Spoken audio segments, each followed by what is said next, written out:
What is going on, people? This is the second episode of the PayneSaidItPodcast. I am no other than Ari Payne. Now, if you are not following the PayneSaidItPodcast Instagram, please go follow that at PayneSaidItPodcast. But I am not going to waste too much time. I want to get straight into today's topic. Earlier in this week, I seen a tweet from Mikey Williams. Now, if you don't know who Mikey Williams is, he is one of the top high school basketball players in the nation. And he tweeted out, going to an HBCU wouldn't be so bad. Now, it got me thinking, should our black athletes start going to HBCUs? I think they should. And there's two reasons why they don't. They think they won't get exposure, so they won't get to the NFL or the NBA or whatever league. And the facilities at the PWIs are better than what we have at HBCUs. But let's talk about exposure for a second. Our guys would get the exposure because the demand to see the top guys would be too high, and they would have no choice but to air those games nationally. And if you don't believe me, think about it. If Zion Williamson, RJ Barrett, and Cam Reddish went to an HBCU instead of Duke, do you think that their games wouldn't be televised nationally? If LaMelo Ball went to an HBCU, do you think his games wouldn't be nationally televised?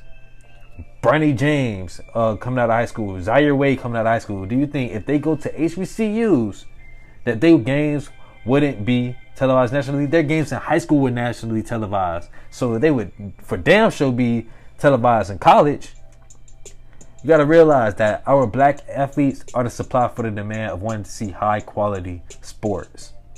Eventually, if most of the top ranked players go to HBCUs, you will see a flip in terms of national coverage. Because at the end of the day, you cannot deny the talent of these guys, and people want to see the best players go up against each other.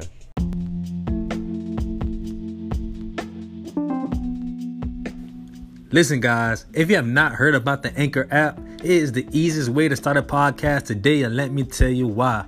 For one, there is no charge. Yay, it is free, my G.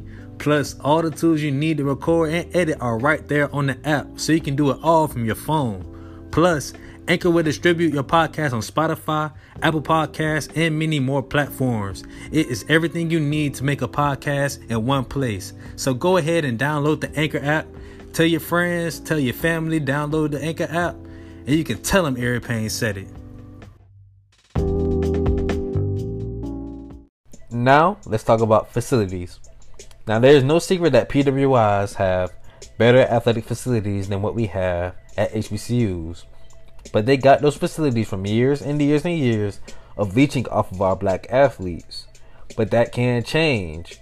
If our black athletes start coming back to HBCUs, they will start including us in more things. For example, the NCAA makes billions off of March Madness alone every year. If the top athletes consistently go to HBCUs, then NCAA will have to start including HBCUs in the March Madness tournament. Now HBCUs will start getting a piece of those billions of dollars, earning more money that will go into improving facilities, locker rooms, weight rooms, and the overall school in general. Also, these HBCUs will start getting the TV deals that PWIs get from grabbing the top athletes. Those TV deals will generate all kinds of money that will go towards improving athletic facilities at HBCUs. When you have the best athletes, more people will want to attend the games, and it will force HBCUs to build bigger and nicer stadiums. Then more people will buy season tickets. All of this money from all of these things will go into building better facilities for our athletes. Now, I understand that our people fought for our right to attend PWIs, and I'm not saying to abandon PWIs altogether. What I am saying is that if the majority of the top athletes go to HBCUs, you would see a major shift in the world of sports, college sports. The athletes have more power than we realize. We have been fed this idea that PWIs are better than HBCUs, and that's simply not true. And if you bring wealth back into black universities and into the black community, instead of making the rich richer, you'll see that these athletes have all the power, not these schools. Now imagine an Alabama versus FAMU game with great players on both teams, and it be a competitive game, and you know it's going to be a competitive game. The ratings of that would be crazy, especially with the traditions of those programs. And let's be real, the NCAA is all about the money. And if the HBCUs could generate money for them, they will push HBCUs just like they push these PWIs. The key to it all is consistency, because it won't happen year 1. It won't happen year 2. It won't happen year 5.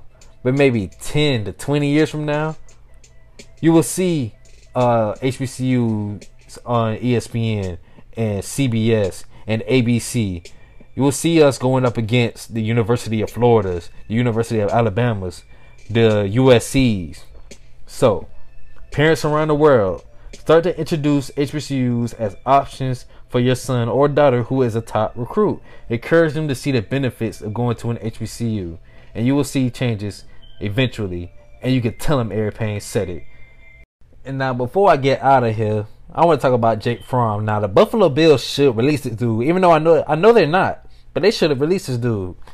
This dude in a text said, they should make guns really expensive so that only elite white people can buy them.